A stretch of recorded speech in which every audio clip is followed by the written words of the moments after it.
7 வார்த்தை சொல்றாரு. அந்த 7 வார்த்தை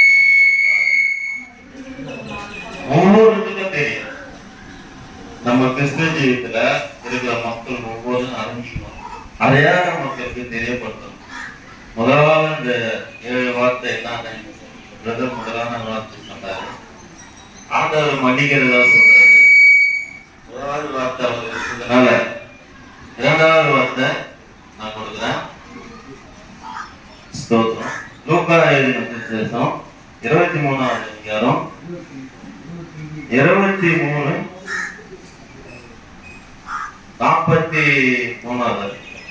வசனம். இயேசு அவனை நோக்கி, இன்றைக்கு நீ என்னோடு கூட பரதீசில் இருப்பாய் என்று மெய்யாகவே உனக்கு சொல்கிறேன் என்றார். இதற்கு அர்த்தம் என்னன்னு எல்லாரும் தெரிஞ்சுக்கணும். இயேசு பரதேசில் இருப்பாய். பரதேசில் இருக்கிறதுனா என்ன? பரதேசில்னா என்ன? நம்ம நினைக்கிறது இது வரைக்கும் என்னன்னு நினைப்போம். பரதேசில் இருக்கிறது ஒரு தோட்டம். அந்த தோட்டம் ஏதனுடைய தோட்டம். இது பரதேசில் இருப்பார் என்று 1வது ஆதியாகமத்திலே சொல்லியிருப்பாரு. ஆண்டவர் ஆதாம் படிக்கும் போது ஏதேன் தோட்டத்தை தான் படித்தார்.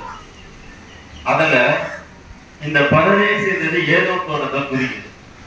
இது எதற்காக சொல்றாருன்னா, வாங்க முன்னாடி வசனத்துல போவோம். 39வது படி.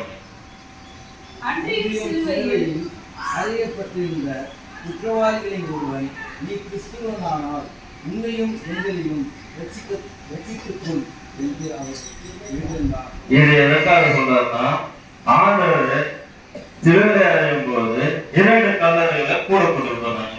2 கல்லறைகளையும் ஆண்டவர் கூட அறையப்பட்டிருந்தது. அந்த 2 கல்லறைகளும் ஒரு கல்லர் 2 பக்கமா அறையப்பட்டிருந்தாங்க. அன்றைய சிலையில் அறையப்பட்டிருந்த குற்றவாளியான ஒரு கல்லர் கிறிஸ்துவை பார்த்து கேட்கிறார், நீ ஒரு கிறிஸ்துவனானா உன்னை நீ ரட்சித்துக் கொள் அப்படின்னு அவர் கேட்கிறார். அவர் சொல்றாரு. அதை பார்த்த மற்றொரு கல்லன் அவனை நோக்கி, நீ இந்த ஆக்குதல் பட்டுலாம் இருந்தாலும் தேவனுக்கு பயப்படுத்தியா? அவன் கல்லனா இருந்தாலும், கல்லன்றவன் யாரு? வழிப்பறி, கொள்ளக்காரன், திருடன், மற்ற கள்ள பேச்சு பேசுறவன், இதெல்லாம் சேர்ந்துதான் கல்லன். அந்த கல்லன்ல 2 பேர்ல ஒருத்தன் ஆண்டவருடைய பயனோட இருந்தான். ஆண்டவர் தெரிஞ்சு கொள்றான். கடைசி நேரத்துல மற்றவன் அவனை நோக்கி, நீ இந்த இடத்துல ஆக்கியப்பட்டனா இருந்தாலும் தேவனுக்கு பயப்படுறது இல்லையா? தேவனுக்கு பயந்திருந்தான். அதனால சொல்றான், நாம நியாயப்படி தண்டிக்கப்பட்டிருக்கிறோம். அவன் அந்த குற்றத்தை ஒத்துக்கிறான். நான் கல்லனா இருந்தேன், நான் எல்லாமே திருடனா இருந்து வழிப்பறி எல்லாமே பண்ணி நான் இதுக்கு தகுதியா இருக்கிறேன். இந்த சிலுவை பாடுகளுக்கு நான் தகுதியா இருக்கேன். இது நமக்கு கொடுக்குற தண்டனை தானே அப்படின்னு சொல்லி அவன் சொல்றான். அதற்கு நடைபெற்றபடி தக்க பலனை அடைகிறோம், இவரோ இல்லையே அப்படின்னு சொல்றோம். அது யார் சொல்றான்? ஆண்டவர் சொல்றான். நம்ம எல்லா குற்றங்களும் குறையும் செய்தது நம்மள சிலுவையில் அடிச்சாங்க. இவர் ஒண்ணுமே செய்யலையே. இவர் நமக்காக சிலுவையில் அறையினாரு, நம்ம பாவத்துக்காக, நம்ம பாடுகளுக்காக இந்த சிலுவையில் அறையப்படுறாரு. இவர் என்ன செய்தாரு? இதை இவங்களுக்கு கொடுக்குறாங்களே தண்டனை அப்படின்னு சொல்லி அவனை கடிந்து கொள்றான். அப்போது இயேசுவை நோக்கி, ஆண்டவரே, நீ உங்களுடைய ராஜ்யத்தில் வரும்போது அடியேனை நினைத்தாலும். அவன் என்ன சொல்றான்? நான் ஏதோ இருந்தாலும் உன்னை நினைக்கிறேன், உன்னை ரசிக்கிறேன்,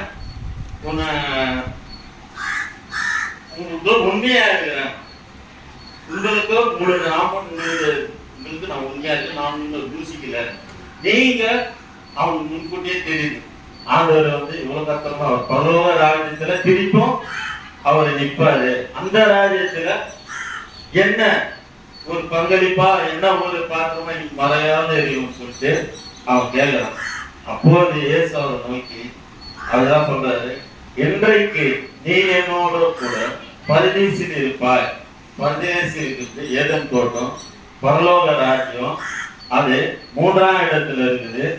அதாவது 3வது வானம் அப்படின்றது சொல்லப்படுது.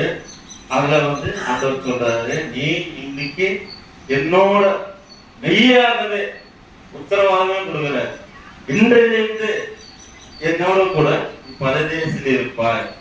அந்த வசனம் அந்த தெளிவா சொல்லுது.